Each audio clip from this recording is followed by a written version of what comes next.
Hello student, welcome to Mahato guideline. Mahato guideline YouTube চ্যানেলে তোমাদের সকলকে জানাই স্বাগত। আজকের ক্লাসে আলোচ্য বিষয় থাকছে জ্যামিতির একটি গুরুত্বপূর্ণ বিষয়। আমরা কিভাবে পেন্সিল কম্পাসের সাহায্যে ত্রিভুজ অঙ্কন করব তা আজকের আমরা ভিডিওতে জেনে নেব। তাহলে আর দেরি না করে চলো শুরু করা যাক। প্রথমে আমাদের একটা স্কেল এবং পেন্সিল কম্পাস নিয়ে নিতে হবে।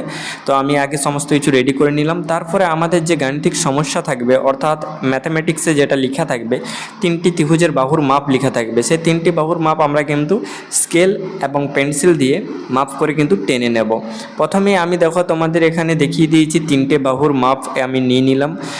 প্রথমে আমরা যেভাবে থাকবে বাহুগুলো, প্রথমে যে বাহুটার মাপ হয়তো 4 সেমি, তারপরটা 3 সেমি, তারপরটা 5 সেমি, যেরকম মাপ থাকবে সেরকম আমাদের কিন্তু পরপর ওপর থেকে নিচের দিকে আমরা বাহুগুলো স্কেল দিয়ে ভালোভাবে মেপে নেব। আমি এখানে প্রথমেই দেখো, এরপরে তার নিচে লিখে দিলাম 4 সেন্টিমিটার, 3 সেন্টিমিটার, 5 সেন্টিমিটার। ঠিক আছে, এরপরে আমাদের কি করতে হবে, খাতার মাঝ বরাবর স্কেল দিয়ে একটা সরলরেখা টেনে নিতে হবে।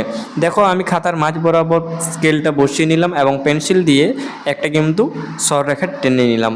এরপরে আমাদের পেন্সিল কম্পাসের কাজ রয়েছে। তো পেন্সিল কম্পাসে দেখো আমাদের সবচেয়ে যে বড় বাহুটি রয়েছে, সেই বড় বাহুটি আমরা মেপে নেব পেন্সিল কম্পাসে। কীভাবে মাপছি কিন্তু ভালো করে লক্ষ্য করবে। এরপরে আমরা নিচে যে সরলরেখাটি টানলাম সেখানের একটা সাইডের প্রান্তবিন্দুতে বসিয়ে আমরা কিন্তু সেই সরলরেখাটিকে কেটে নিলাম। এরপরে আরেকটি বাহুতে আমরা কিন্তু পেন্সিল কম্পাসটা নিজে মেপে নেব।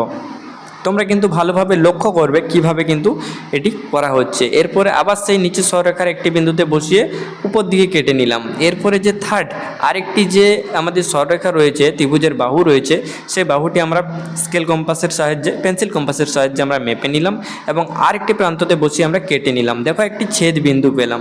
যে ছেদ বিন্দুটা আমরা পেলাম, কাট বিন্দুটি, সেই বিন্দুটি কিন্তু আমি স্কেল দিয়ে এরপরে জুড়ে দেব নিচের যে বাহুটি রয়েছে সেই বাহুটির সাথে। দেখো কিভাবে জুড়ে দিলাম।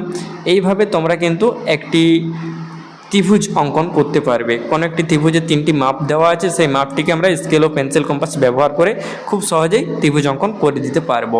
এরপরে আমাদের নিচে মাপগুলো লিখে দিলাম। নিচেরটা 5 সেন্টিমিটারের বাহু, ওপরে যে দুটি রয়েছে এক সাইডে 4 এবং আরেক পাশে কিন্তু 3 সেন্টিমিটার। এরপরে আমরা ত্রিভুজটির একটি নাম দিয়ে দিলাম ABC। এইভাবে স্কেল ও পেন্সিল কম্পাসের সাহায্যে কিন্তু ত্রিভুজ অঙ্কন করতে হবে।